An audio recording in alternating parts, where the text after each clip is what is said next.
So, where is this event? It will be held at the Gonzalez Community Center, which is at 670 Colton Avenue in the city of Colton. This has been John and Itzel from Bloomington High School. Thank you for watching and see you at College and Career Fair 2017. Last week was homecoming. Time flies, doesn't it? Anyway, the highlight of the week was Friday, the crowning of the homecoming court. So here's how it went down. The football game started as usual, but there was a lot more people in the stands. At homecoming, the court was introduced and each of the nominees was escorted on the field. The nominees for the freshmen were... Overall, it was a big evening. Saturday, the homecoming dance topped off the week. People danced their way into an evening of paradise. This is Marty McFly for BNN. Back to you in the future. Hold each other close the whole night through. What happy times together we've been spending. I wish that every kiss. Maybe if we think and wish and hope and pray it might come true. Run, run, will, baby.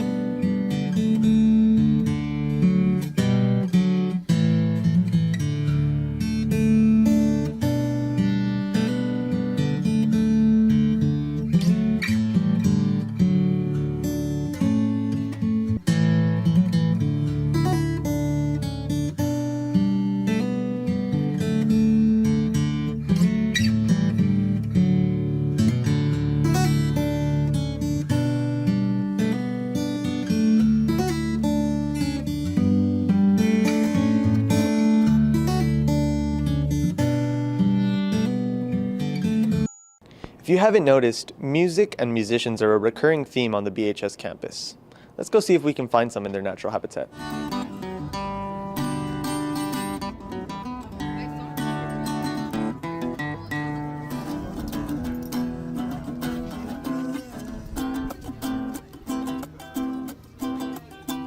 It's really fun playing by yourself as a musician, but sometimes it's good to play with other people too. Let's go see if we can see some people playing with others.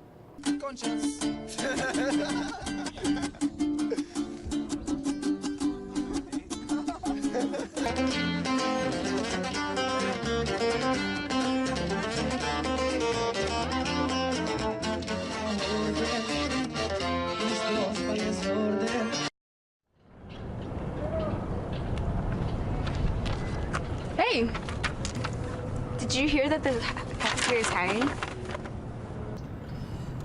Yeah, I heard. Why, you gonna apply? Yeah, I was actually thinking about it. Why? Well, you shouldn't. Because obviously I'm the better cook. Excuse me?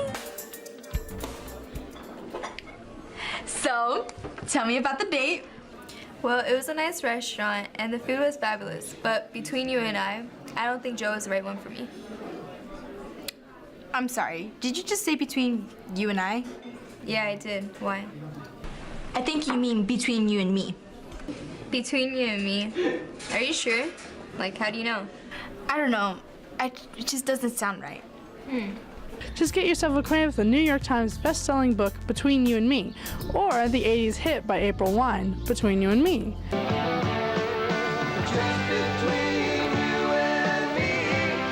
And you will remember the right phrase forevermore. So now you know. This is Angelique for BNN. Back to you in the diner. Wow, that was really helpful. Yeah, I learned a lot. So, now that's settled.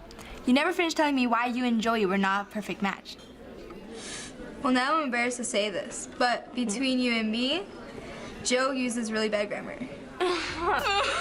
That's Hello? Yes? Uh-huh. Oh yes, I'm familiar with that one. Okay, here's what I know. Break a leg is a phrase that has been around for a long time, but like so many idiomatic expressions, its origin is uncertain. One theory says that it means to try really hard, as in the sentence, I'm going to win, or I'm going to break a leg trying. But I prefer another theory. Back in Shakespeare's day, actors customarily took a bow by bending at the waist. If they had an extraordinary performance, however, they were allowed to bend their knee and curtsy.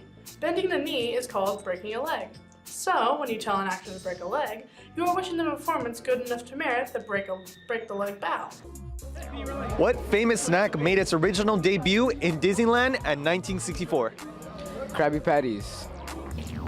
Surprisingly enough, the answer is Doritos. The original product was made at the Casa de Fritos restaurant in Disneyland in Anaheim. Using the surplus tortillas, the company fried them up and added some basic seasoning. The original flavor was nacho cheese. The product became so popular that the production had to be moved to the main Frito-Lay plant in Oklahoma. The name Doritos derives from the Spanish word doradito, meaning to fry a little brown. Doritos were released nationwide in 1966 and was the first tortilla chip to be launched nationally in the United States. So, if all this talk of Doritos and tortilla chips is making you hungry for some good Mexican food, keep in mind that tomorrow is Cinco de Mayo. It is a perfect opportunity to celebrate with some tacos, beans, and rice, and to top it off with a bag of Doritos.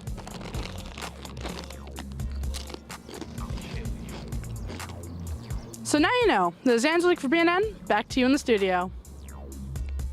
Hello, Bruins! Lately, we have been advertising the end-of-year push for the yearbook sales. Well, interestingly enough, we got hold of one of BHS's first yearbooks, and it sure brought to mind how much things have changed. This is the 1963 edition of the BHS yearbook. We wondered if you would be able to identify some of the places on campus that have changed over the years. Let's compare.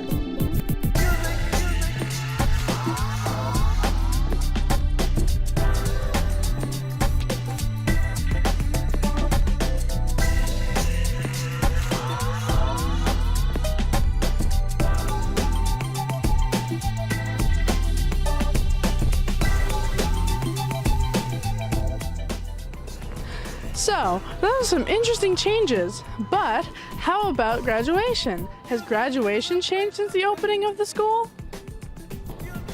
Did you know that for the first 20 years of BHS's existence, graduation took place in the Quad? Miss Padilla remembers when she delivered her valedictory speech here in the Quad in 1983. Some people wonder if the new stadium might inspire a return of graduation to the BHS campus, but only time will tell.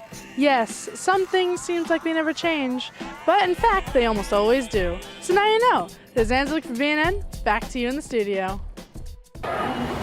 Wow, having this book in front of me has really made me realize how much these memories are going to mean to me in the future. You know, we all complain about getting up in the morning or doing our homework, but we are all lucky to have these moments together. Yeah, no kidding. I made some lifetime friendships. I gained some knowledge along the way as well. If you had to do it all over again, would you? Maybe I would get the hint sooner that I would have to actually pass my classes to graduate. Not me. I got involved in activities, clubs, sports from day one and never regretted it. Yeah, what would high school be like without all those activities?